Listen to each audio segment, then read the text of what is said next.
So thanks everybody very much for coming out on this lovely day. I'm sure many of you would be rather picking up trees or picking up water barrels. It seems like there's a lot of people out here doing that today. Um, I know that we're going to be here today to talk not about dying, but about living. And that's what palliative care is all about. I've got a little talk I'm going to do just before lunchtime, just to go over that in more detail. But I thought I'd start out with talking about the most fun things that you can have in your life, which is a really, really great party. Many people have had living wakes. I have a number of patients, friends, colleagues who've had living wakes, and I thought I'd start out by talking a little bit about that. So when we die, normally the big part is the funeral. There's lots of pros and cons with funerals. Funerals are really good for the people left behind, but they're a lot of work to organize. They cost fortune. To have a really big, good funeral can cost many thousands of dollars. And it can be a lot of work for people who are recently bereaved. It's quite hard work going through end of life with somebody, and people often are exhausted afterwards. So it's very important that the people need to, they can get their rest and make a good recovery. So sometimes organizing a big party that's not a really good thing to be doing at that kind of time. The other thing is that you can get conflict between family members about what their loved one would have liked. And the biggest disadvantage, however, though, is that all this money and all this effort's being spent on something that you don't get to be there for. So if you are not able to do it in advance, there's just a few tips for funeral planning, which I think everybody should be aware of. First of all, making sure that your loved ones do know actually what was important to you. Get a good photo for your obituary. I've got mine done already. My dad went out the other day and got his done, and he emailed it to me, and I said, oh, this is really nice. Why did you get a photograph taken of yourself now? I mean, it is nice, but he says, oh, it's for my obituary. And he's completely healthy. There's nothing wrong with him at all. But he said, I don't want to look all wrinkly, so I'm going to do it now. Thinking about charities, often people have charities that they prefer to when rather than bringing flowers. So having a chance to think about that in advance, and maybe even contacting people at the charity so that you can explain if there's specifics about what you'd like to do with that money. Am I okay with the sound here? Tell me if I need to do anything different. It keeps on echoing at me. Trying to make a decision about whether you want to be buried or cremated, and other details as well. My father-in-law died recently, and there was a big conflict between my husband and his brother about whether they were going to be pallbearers or not. Like, that was such a silly thing to have an argument about at a time like that when everyone should be together. So if he'd said, actually, I would like you both to be, or I would like you not to be, would have been really helpful, because then there'd have been no discussion about what he might or might not have wanted. And there's a lot of other details as well, like whether there's going to be hymns or what kind of music there's going to be.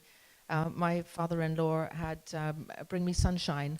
I don't know if there's probably quite a few English people here, but if anyone remembers Morecambe and Wise, at the end of the Morecambe and Wise, there was the Bring Me Sunshine song. So that was one of the songs at the funeral. And then things like the memorial, whether you're going to have a bench or an urn or whatever. All things which are quite useful to plan ahead. People, once they've actually been through the process of doing that planning, they can then shelve it and say, okay, done that, don't have to think about it anymore. It's kind of like driving a car, knowing that you've got insurance. You've done it, you can relax, and doing it doesn't necessarily make it happen, but it certainly helps make you feel more relaxed about it should the time come when it is necessary.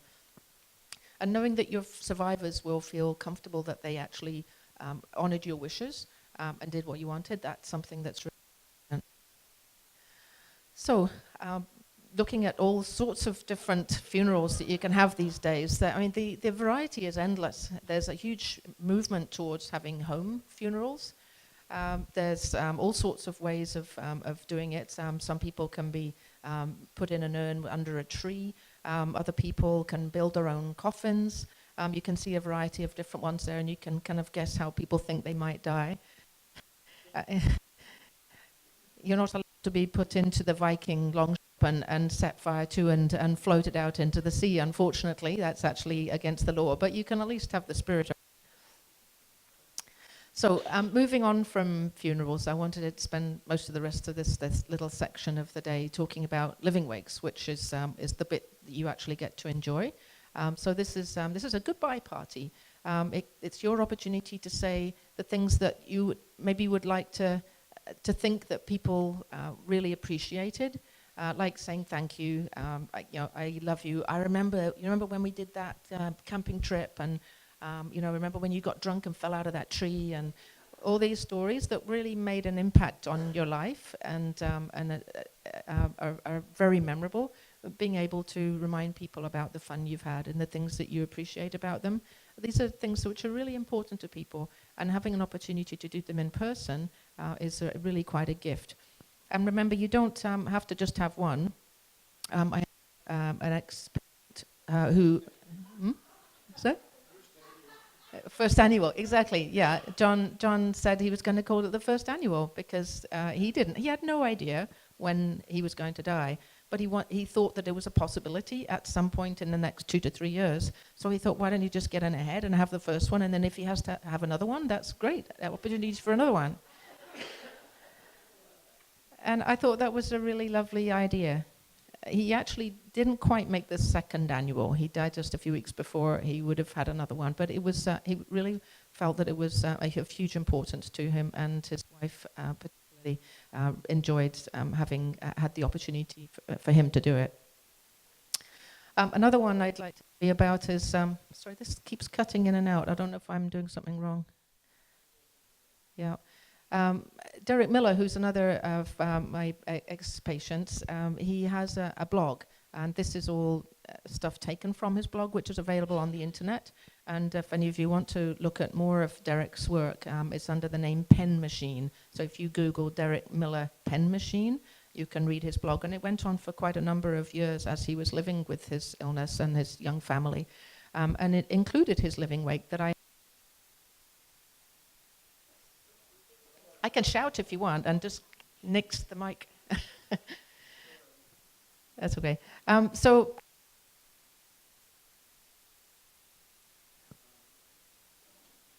hello, 1, 2, 3, we're there again.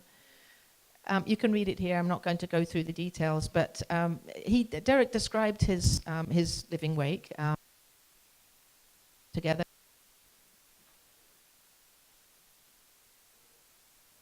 Maybe that will help. Okay, so he had his living wake at the Waldorf Hotel, which is a fairly iconic institution in Vancouver. They have the tiki room downstairs. He had a lot of his friends. He was in a band, and he had a lot of his music friends that came out for this event. And as you can see, they also invited the Odds, who were a well-known Vancouver band.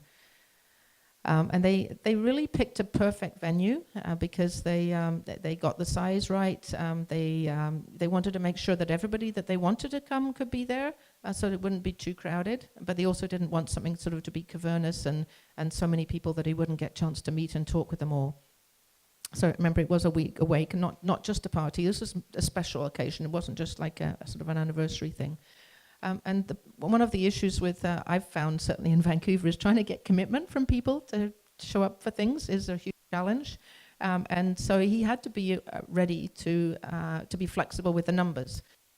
So maybe some people that he didn't think was going to come that could come, and other people that he thought were coming wouldn't be able to at the last minute. So they had to keep everything nice and flexible. They had to be prepared for a few surprises, and he certainly did have some really nice surprises. People that he thought that wouldn't really care or wouldn't think it was an important thing to whom actually did come, and he was thrilled to bits with it. He didn't rush it. He had plenty of time. He made time over the evening to make sure it wasn't all too rushed. He planned carefully, and one of the things that's really important when you're trying to arrange a big event is to make sure that all your medical stuff is taken care of. You don't want to suddenly become unwell or exhausted during an event.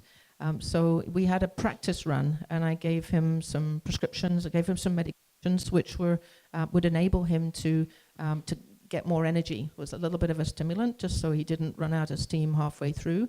And rather than try it for the first time on the night, we practiced it 2 or 3 times beforehand so that he knew exactly how long he'd be able to go for and when he was going to need to rest. And it went really well. He had his nap as planned and figured out what he was going to do with his diet and made it all work really well. He went up and had a rest, but then he came down and even played the drums. And this is a guy who was probably 80 pounds at that time, and he was playing the drums, and it was just fantastic. And he paid for it the next day, but he hadn't planned to do anything the next day because he knew that he was going to be tired, and so he just rested and made a really good recovery. And afterwards, he was able, through his blog that everybody he knew was following, he was able to thank them for attending, and I think that was really important. So there was another one that I'd like to just describe to you. This is not somebody I know, but this is somebody who had posted on their blog on the internet about their living wake, which is a little bit different. It was somebody who decided to have the living wake in their home. And they had just over 100 people, so a little bit smaller. And it was a really wonderful event, as you can see from her quote up there. She just couldn't believe how truly blessed we are. What an opportunity for somebody to receive all those tributes. How many people would like to be at their own funerals? We say nice things about people once they've gone. They're actually gone, but wouldn't it be nice for us to be able to say those things actually to their face and make them really feel appreciated and loved? A living wake isn't like a birthday party. There will be some tears, and that's part of the experience. But they're good tears. They're happy tears, and it is something that needs to be anticipated and not shied away from. You can see from the comments there, it's definitely something that she would highly recommend. So just using those sort of 3 little stories there, planning your living wake, it's important if you are thinking of doing this to pick a place that you're most comfortable with and that it works for you. I mean, if you're a keen sailor, use the sailing club. If you're a keen golfer, use the golf club. If there's all sorts of places that people like to go. If you've always had a favorite restaurant, maybe that restaurant would be the place you'd like to host it. But don't go for something which is new and different, where you might have a little bit of unknown to worry about. Try and go with something you're really comfortable with, and do what you find fun. I mean, if your idea of fun is to have, a big dance, or to have a swing band, or a jazz quartet, do the things that you want to do. Don't worry too much about what other people want, because this is about you. And have a practice run to make sure that you've got it all working well, because you don't want to be nervous. It's a bit like organizing a wedding. You do actually need to have a rehearsal. I went to one wedding, actually my cousin, and the vicar was a new vicar, and he was very nervous, and his hands were shaking up the front here. He said, "We are gathered today to witness the joining in holy matrimony of Alan and Linda," and it was actually Hilary and John. And the bride's father just about exploded and leant forward, and then said, "Excuse me," and then he had to go off into the back and have all the paperwork changed. Planning is really important. And then just a note about the cost. Remember how much you would be going to spend on a funeral. If you're having a living wake, don't be cheap. You want to have fun, so make sure you do go to town on it. And don't try and do it on your own. Just like organizing this event today, it's taken a team of volunteers. And if any one person was responsible for organizing everything, it would be too much. So try to spread it around. And it's actually a gift to be allowed to help. Often people really want to do something. So don't be nervous about asking people to do tasks. Organize the medications, as I mentioned, time and space and the rest. And one thing that's really nice to do is, because those of you who've probably been to weddings and the day's just gone by so fast and you feel like you didn't get a chance to see everybody, someone take photographs or videos, and then you can look at them later and share them with other people. So time, I often get asked about this when I'm talking about living wakes, as well, when should I have it? Because I don't want to have it too soon, because otherwise then people would assume I died right afterwards, and then it'll be embarrassing if I bump into them in Safeway. But if I leave it too late, then I might be really sick, and I'll and then people will be frightened to come because they don't want to see me, feeling sick. And I think the most important thing to do is just go for it. As soon as you decide that there's a possibility that you might not be around in a year or so, I would say just go for it. And if you want to have another one because you live longer than expected, then that's all the better. Remember, though the day should be around what you're comfortable with, it's actually your gift to your loved ones to be able to participate in that with you. It should be something for fun.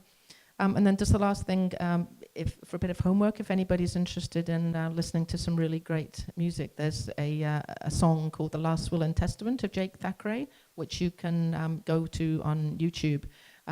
It's absolutely hilarious if anyone's thinking about planning a funeral or a living wake. Listen to Jake's take on it. It's really good. At one point, I did try to organize having this put out on the computer, but the technical aspects of having that are just completely beyond me. So I now just tell people about it so they can go to it themselves.